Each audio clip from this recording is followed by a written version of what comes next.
उपदेश का मतलब याद रखना, पालन करना, उसे उपदेश कहते हैं। उपदेश सुन लिया, ना पालन किया, ना चला, तो उसे उपदेश, इसलिए करें उपदेश। ये हमारा उपदेश है, अर्थात इसको हमें पालन करना चाहिए। राम ही सेवक परम प्यारा, राम को सेवक परम प्यारा है।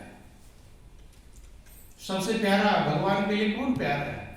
भक्त। यहां तक कहते हैं कि भगवान भक्त को खुद से ज्यादा बढ़ाई देते हैं कि मोरे मन प्रभु विश्वासा और राम ते अधिक राम करदास। जो भगवान के लिए सबसे ज्यादा प्रिय है और उसी का विरोध करने चलते हैं, उसी का दोष मढ़ते हैं, और झूठा और अज्ञानता वाला। तो ये समझ लेना, बहुत बड़ा हमारी जो भक्ति कमाई होती है वो सब नष्ट हो जाती है। कर्म धर्म के फल तो हर कुल चुंगी में चल जाए। अगर आप जितनी भक्ति करते सुरक्षित रहे तो पता नहीं कितना हो जाएगा, वो नष्ट होता रहता है इसमें। वो कभी ज्यादा नष्ट होता, कर्ज में भी लग जाते हैं, ज्यादा उल्टा कर देंगे तो क्या हो जाएगा, जितना किए हैं वो तो गया और कर्ज में भी लग जाएंगे। इसलिए महापुरुष कहते हैं भक्ति को करना आसान है, भक्ति सरल है, लेकिन वो संभाल कर रखना कठिन। बंधु ध्यान देना कि सुन सुरेश उपदेश हमारा, राम ही सेवक परम प्यारा, प्रभु को सेवक परम प्यारा है। ध्यान कि सुख मानहि सेवक सेवकाई, सेवक बैर बैर अधिकाई। भगवान सुख मानते हैं किसमें? सेवक की जब आप सेवा करते हैं, जो भगवान के भक्त की सेवा करते हैं तो भगवान उसमें सुख मानते, प्रसन्न होते हैं। कोई देवी ने अपने पिता हिमालय को समझाते हुए कहा था कि जो मेरी ज्ञान परायण भक्त की पूजा करता है वो मेरी पूजा से कोटि गुना अधिक फल पाता है। देवी ने पर्वतराज को समझाया, मेरे ज्ञान में जो लीन है, स्थिर है, तन्मय है, एकाग्र हो गया, मेरा स्वरूप बन गया है, उसकी जो पूजा करता है, मेरी पूजा जो सामान्य रूप से करता है, उस पूजा से करोड़ों गुना ज्यादा फल प्राप्त करता है। वही राम के प्रसंग में आया कि सुख मानहि सेवक सेवकाई, सेवक बैर बैर अधिकाई। सेवक भगवान के भक्त की अगर आप सेवा करते हैं तो भगवान सुख मानते हैं, लेकिन अगर बैर करते हैं तो, विरोध करते हैं तो, दोष लगाते हैं तो बैर अधिकारी, भगवान से ज्यादा बैर हो जाता है।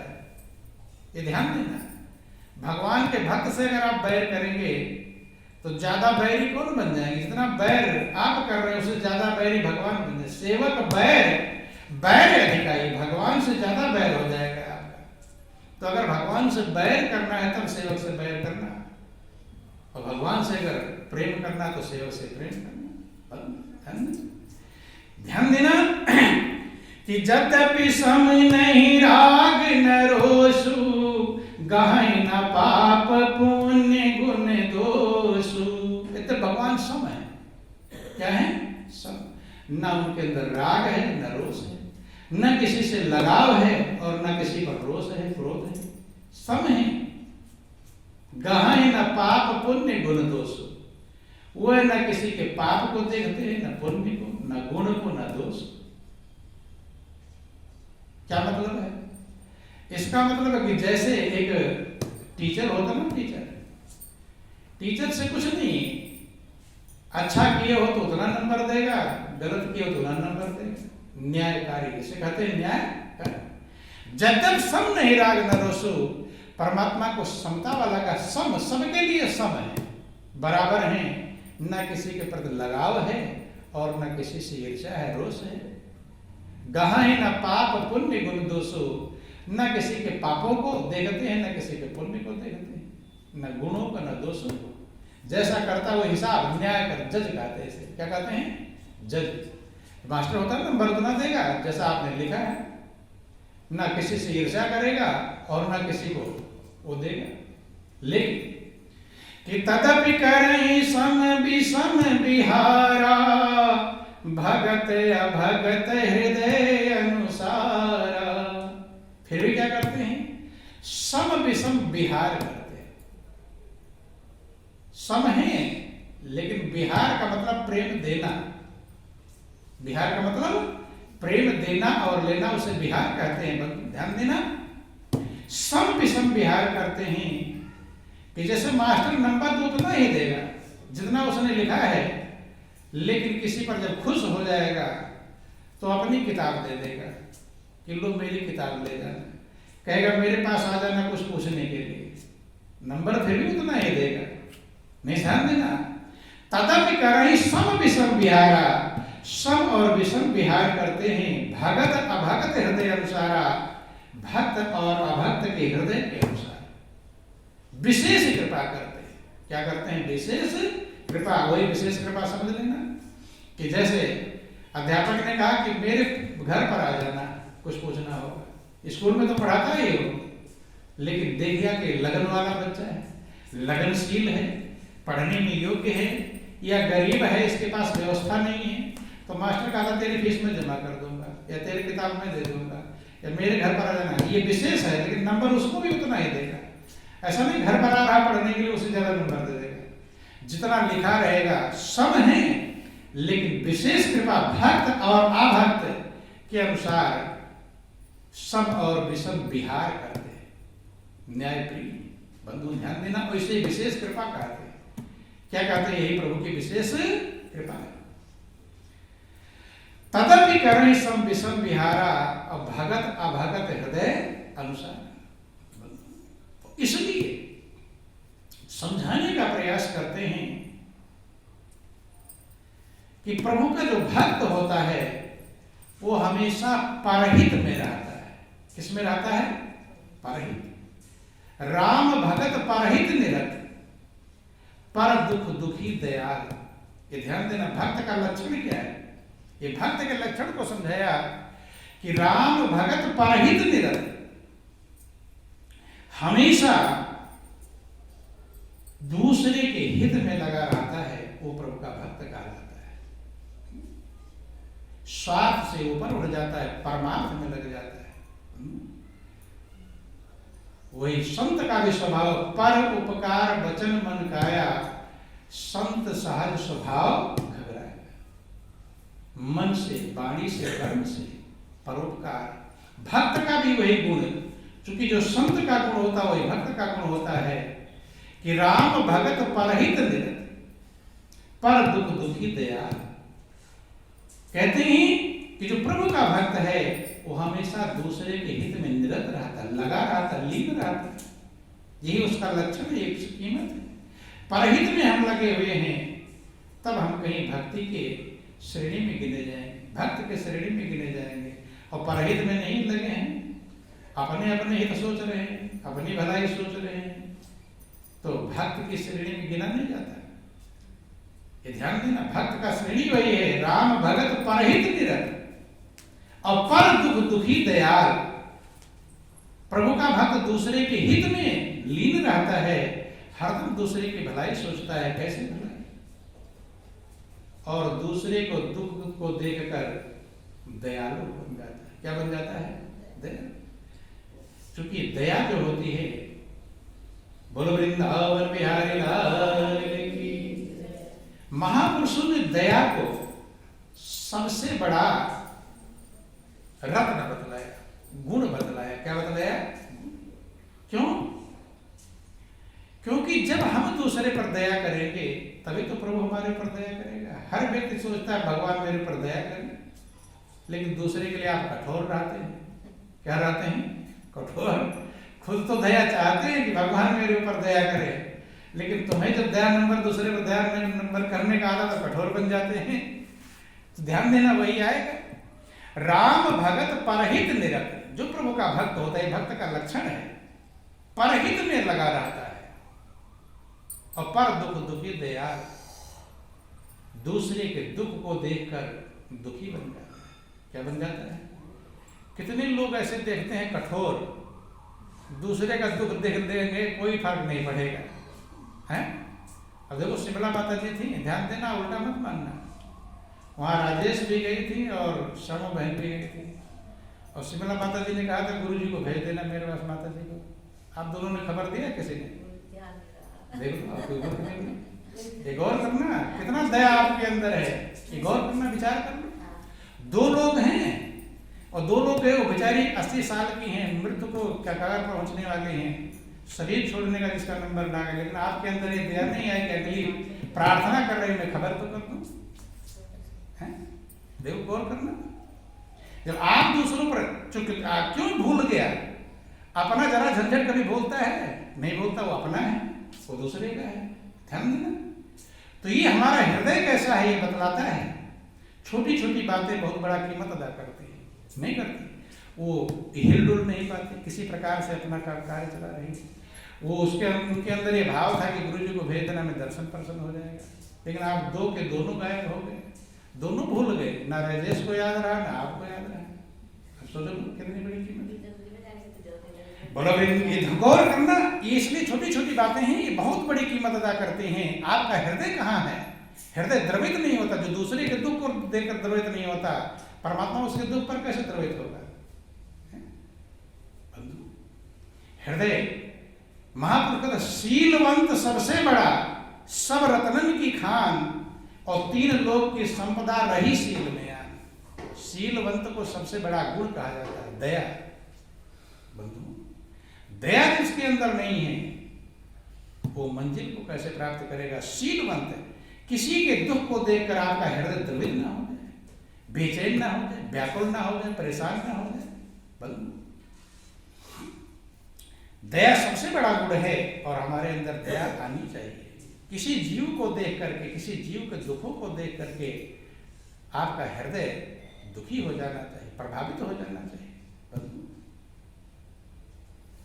तो महापुरुष कहते हैं, देवगुरु बृहस्पति इंद्र को समझाते हैं कि भारत प्रभु के भक्त हैं, राम भगत परहित निरत। जो प्रभु का भक्त है वो दूसरे के हित में लगा रहता है, निरत रहता है, पर दुख दुखी दयालु, और दूसरे के दुख में दुखी होता है, वो दयालु होता है। क्या होता है वो? दया। ध्यान देना, इसीलिए भगवान को भी दीन दयालु कहते हैं। क्या कहते हैं? दीन दया, दीनों पर दया करने वाले। भगत शिरोमणि भरत ते, जन डर पहु सुरपाल, राम भगत परहित निरत, पर दुख दुखी दया। इंद्र कहते हैं, इंद्र से कहते हैं देवगुरु बृहस्पति कि वो प्रभु के भक्त हैं, भरत भक्त हैं, और वो दूसरे के हित में लगे रहते हैं, कभी किसी का नुकसान नहीं करते। दूसरे के ऊपर दया आती है।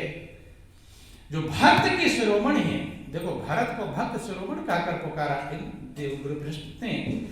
भक्त शिरोमणि भरत ते जन पर डरपो सुरपाल। ऐ देवताओं के राजा इंद्र, भक्त शिरोमणि भरत से डरना नहीं चाहिए। बंधुओं ध्यान देना, आपको जो ये मौका मिला है, गुण प्रकट ही अवगुण ही दुरावा, बंदनीय जय जग जस पावा। गुण को अपने अंदर प्रकट करना है। क्या करना है? प्रकट करना है, और अवगुण को निकालना है, अवगुणों को निकालना है। यही काम है जीवन का। अवगुण को ढूंढ ढूंढ करके निकालें और गुणों को इकट्ठा करें, गुणों को भरें। यही इसलिए जिंदगी मिली है। ये जिंदगी फ्री में जीने के लिए नहीं मिली है, बहुत बड़ी कीमत है। ढूंढ ढूंढ करके जहां से हमें गुण मिले, और गुण मिलने का रास्ता है हृदय की गहराई, हृदय में उदारता, हृदय में दयालुता। हृदय में दयालुता होगी, हृदय में उदारता होगी तो आपके अंदर गुण आएंगे। हृदय में दयालुता नहीं होगी, हृदय में उदारता नहीं होगी, हृदय अगर कठोर होगा तो गुण आने वाले नहीं। चूंकि गहराई में ही पानी बहकर जाता है कि ऊंचे पानी ना टिके और नीचे ही ठहराए, और नीचा होए सो भर पिए, ऊंचा प्यासा जाए। ऊंचे पानी नहीं टिकता, नीचे ही टिकता है। नीचा हो सो भर पिए, नीचा होता भर भर के पीता है, ऊंचा कैसा चला जाता है।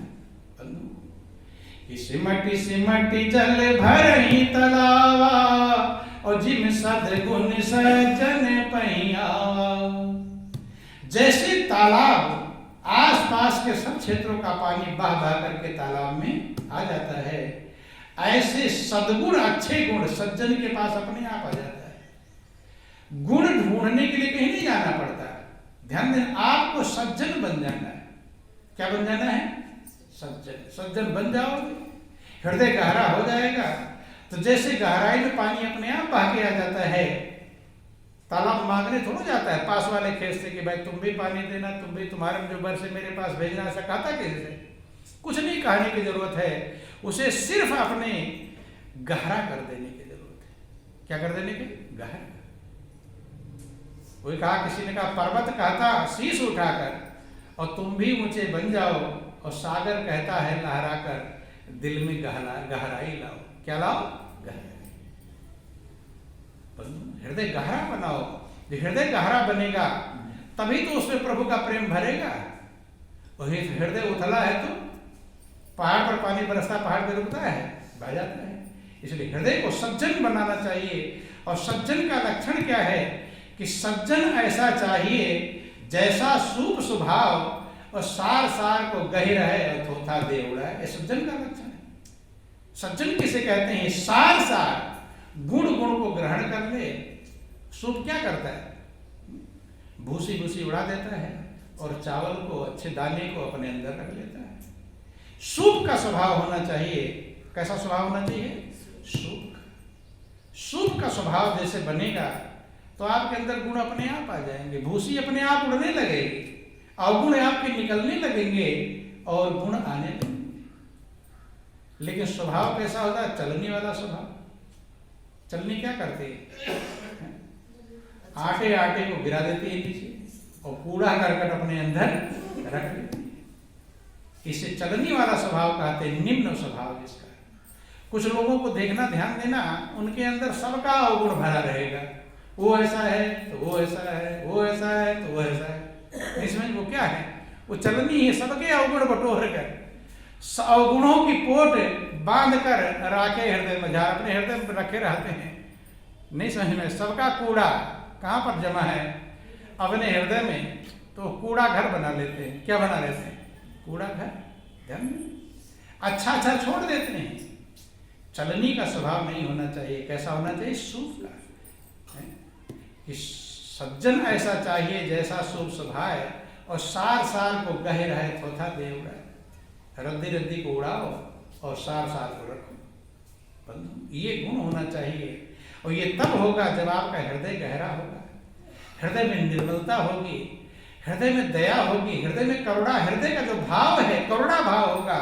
और सबसे बड़ा है कि दूसरे के दुख को देखकर दुखी होना। प्रभाव, चलो कुछ कर ना पाओ, हृदय तो प्रभावित हो जाए। नहीं, दूसरे का उपकार कर ना पाओ, ठीक है, हृदय तो प्रभावित हो जाए। हृदय में कोई फर्क नहीं पड़ा, फिर आपके ऊपर प्रभु को कैसे फर्क पड़ेगा? इसलिए लोग देखते ना, रोते हैं, चिल्लाते हैं, घुरसते हैं चारपाइयों पर, हे भगवान पुकारते हैं। भगवान दयालु है लेकिन दया आती है? दया नहीं आती, क्योंकि आपके अंदर दया नहीं आई थी लोगों के प्रति। ये ध्यान नहीं। प्रभु को दया, दया के अधिकारी तब आप बनेंगे जब आप दया किए रहेंगे, तभी तो आप दया के अधिकारी बनेंगे। और आपने दया नहीं किया तो आप कैसे अधिकारी बने? आपको कैसे दया मिलेगी? फिर दया मिलने वाली जो देंगे वही पाएंगे। जब आपने ईर्ष्या द्वेष बांटा है, बुराइयां बांटी हैं, दूसरे के दोष को देखा, तो आपको वही मिलेगा। पता नहीं, जो किया सो पाया, जो करे हैं वही पाएंगे, वही मिलेगा। तो इसलिए सावधान रहना चाहिए कर्मों से, क्योंकि कर्मों की गति बहुत बड़ी गूढ़ है। एक विचार ही हमें कहां से कहां गिरा देगा, कुछ भरोसा नहीं। विचार, जो आपके अंदर विचार तरंगें चलती हैं, एक विचार उल्टा आ जाए, पता नहीं कहां पहुंच जाएंगे। बंधु ध्यान। इसलिए बोलो वृंदावन बिहारी लाल की। और दया ये सबसे बड़ा गुण है। इस गुण को आपको ग्रहण करना चाहिए, गौर करना चाहिए, विचार करना चाहिए। मदद ना कर सको, नियम तो कहता मदद भी करना चाहिए, है? आप प्रार्थना करते हुआ सकते हमें दया निधे, कर्तव्य मार्ग पर डट जावे और पर सेवा पर उपकार में हम जग जीवन सफल बना जाए। दूसरे की सेवा, दूसरे के उपकार में अपनी सेवा ही नहीं पूरी हो पाए, दूसरी सेवा क्या करेंगे? ध्यान। बोलो वृंदावन बिहारी लाल की जय, उमापति महादेव की। दूसरे की सेवा के लिए तो लोगों ने कितना झंझट झेल लिया, संकट झेल लिया। हमारा जिक्र आता है, हम छोटे थे तो एक समय का जिक्र आता है कि एक बहुत कहीं से हम आ रहे थे तो बहुत तेज आंधी आई। इतने पहले आंधी आंधी चलती थी ना, जिनको सूझता नहीं था, घंटों कई घंटे चलती रहती थी। इसको आंधी आंधी पूरा काला हो जाता था पूरा वासना। तो हम जा रहे हैं साइकिल से, आंधी बहुत तेज आई हुई है। उधर से एक स्त्री एक बच्चे को ले रोती हुई भागती आ रही, चिल्लाती। मैंने उस आंधी में कुछ सूझ नहीं रहा, इधर से हम जा रहे उधर से आ रहे। तो कम ही उम्र होगी हमारे। हमने देखा, हमने कहा क्या बात, कहाँ जाना है तुम्हें? तो बताया उसका गांव समझ लेना आपकी 7-8 किलोमीटर दूर होगा, 6-7 किलोमीटर। कैसे जब वो अंधकार, शाम का समय अंधकार होने वाला है, अंधेरा। हम सोचे हम क्या करेंगे, तो क्या निर्णय कब ले लिया जाए कुछ भरोसा नहीं। फिर हमारे दिमाग में आया कि लाओ इसको पहुंचाओ, अब अंधेरा होना है हमारा, हमें भी लेट हो रहा है। लेकिन हमने उसके बच्चे को आगे बिठाया साइकिल पर और पीछे उस स्त्री को बिठाया, और जिधर से आंधी आ रही उधर से ही जाना। और आम के फल, उस समय आम का ज़्यादातर गर्मियों में ही आंधी आती है, तो आम सड़क किनारे दोनों तरफ आम के पेड़ लगे हुए, वो भड़ भड़ गिर रहे हैं ऊपर, मैंने बड़े बड़े आम के फल, वो भी चोट लग रही है। और साइकिल कभी कभी रुक जाती थी और सोचे कि पैदल जाए तो पैदल बहुत दूर है, और कब इसे पहुंचा कर आएंगे, कब वापस आएंगे, कब लौटेंगे फिर दूसरे से। तो मतलब पहली बार हमने उतनी मेहनत, ऐसे कभी कभी ऐसा लगता था कि जैसे अभी प्राण न निकल जाए। लेकिन अंदर में जब आप कोई परोपकार करते, परहित करते हैं, तो आपका हृदय की जो खुशी होती है वो आपको बल प्रदान करता है। क्या प्रदान करता है? बल। किसी प्रकार से कभी कोई साइकिल एकदम रुक जाती, खड़ी हो जाती थी, और रास्ता भी थोड़ा कंकड़ पत्थर वाला था, सही सड़क भी नहीं बनी थी। मतलब बहुत मुश्किल से किसी प्रकार से रात हो गई पहुंचाते पहुंचाते। जब वहां पर पहुंचा कर घर के बाहर ही हमने छोड़ दिया है, तो वो जो खुशी हमारे दिल में थी उस समय, तो ऐसे लग रहा था कि एक नदी भी थी रास्ते में, नदी पर वो लकड़ी का पुल बना हुआ था, और लकड़ी भी टूटी फूटी लकड़ियों का पुल था, वो भी टूटा फूटा। तो ये नहीं लग रहा था, ऐसे लग रहा था कि अगर वो लकड़ी टूट जाए, नदी में गिर जाए, तो मतलब ये भी नहीं लग रहा था कि इस हमें परेशानी, जो खुशी होती ना, वो लकड़ी टूट जाए। मतलब ये विचार आ रहा था कि कभी अंधकार है, दिखाई नहीं पड़ रहा किधर लकड़ी किधर क्या है, तो कभी लकड़ी टूटे और नदी में गिर जाए। मतलब ये सारे विचार आते हुए भी, लेकिन वो जो खुशी थी ना, वो इन सब परेशानियों को कोई फर्क, भूत प्रेत भी रहते हैं कि नदी, छोटे बच्चे थे उस समय, ज़्यादा होंगे 14-15 साल के होंगे, तो उस समय उतना मेहनत भी नहीं कभी किया था। तो ऐसे लगता था कि कहाँ जैसे हवा में उड़ते जा रहे हैं। मतलब ऐसा समझ लेना कि वो अलग ही क्षेत्र सा हवा में उड़ते जा रहे हैं, और कब आगे कब चले गए कुछ पता नहीं। अर्थात कहने का अभिप्राय, जब आपका दिल उमंगित होता है, उमंग से भरा होता है, सत विचार से भरा होता है, तो आप कठिन से कठिन काम भी आपके लिए आसान बन जाता है।